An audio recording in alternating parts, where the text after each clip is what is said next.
6:59 ആയല്ലോ.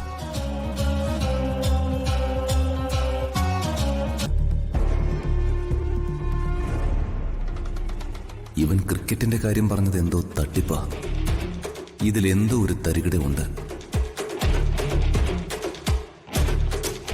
രാഷ്ട്രീയ കേരളത്തെ ഞെട്ടിച്ചുകൊണ്ട് ഇതാ KCP എന്ന മഹത്തായ പ്രസ്ഥാനത്തിന്റെ സംസ്ഥാന പ്രസിഡന്റ് അനന്തംപിള്ളയുടെ വാർത്താ സമ്മേളനം തുടങ്ങാൻ പോവുകയാണ്.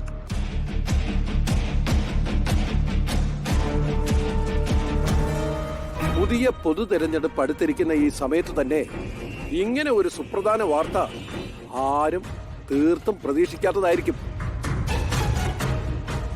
പക്ഷേ നമ്മുടെ സംസ്ഥാനത്തിന്റെ ശാശ്വതമായ നന്മയ്ക്ക് വേണ്ടി ഇവിടെ അനിവാര്യമായ ഒരു മാറ്റമുണ്ടായേ പറ്റൂ. ഇതാ മാറ്റത്തിന്റെ ഒരു ശങ്കുലി മുഴങ്ങുന്നു. വലിയൊരു കോളിളക്കത്തിന് തിരശീല വീഴുന്നു. KCP രണ്ടായി പിളരുകയാണ്. സംസ്ഥാന പ്രസിഡന്റായ ഞാനും KCPയുടെ 38 MLA-മാരും മറ്റ് സംസ്ഥാന നേതാക്കളും ഈ പാർട്ടിയിൽ നിന്ന് രാജിവെക്കുന്നു. അനിവാര്യമായ ഈ കൂട്ടരാജിയിലേക്കും പാർട്ടി പുലർക്കുന്നതിലേക്കും ഞങ്ങളെ പ്രേരിപ്പിച്ചത് പ്രതാപവർമ്മയുടെ കുടുംബവാഴ്ചയും രാഷ്ട്രീയ ഏകാധിപത്യവും ആണ്. പാർട്ടിയുടെ അടിസ്ഥാന തത്വങ്ങൾക്കും ആശയങ്ങൾക്കും വിപരീതമായ ചില പാർട്ടി നേതാക്കളുടെ തീരുമാനങ്ങളുമാണ് ഞങ്ങളെ ഈ രാജിയിലേക്ക് നയിച്ചത്.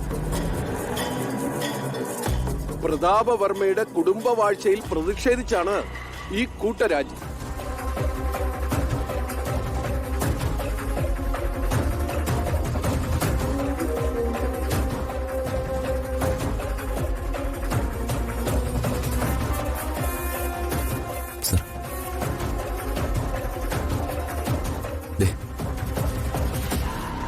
KCP പിളർന്നു.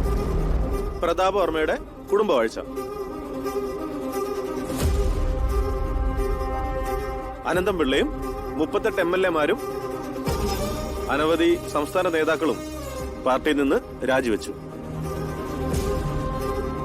പ്രതാപവർമ്മയുടെയും അയാളുടെ സഹോദരിയായ അയാൾക്ക് പകരം വന്ന മന്ത്രിയായ അംബിക വർമ്മയുടെയും അഴിമതിയും സ്വജനപക്ഷപാതവും സഹിക്കവയ്യാതെയാണ് ഞങ്ങൾ ഈ കടുത്ത തീരുമാനത്തിലേക്ക് എത്തിയത്.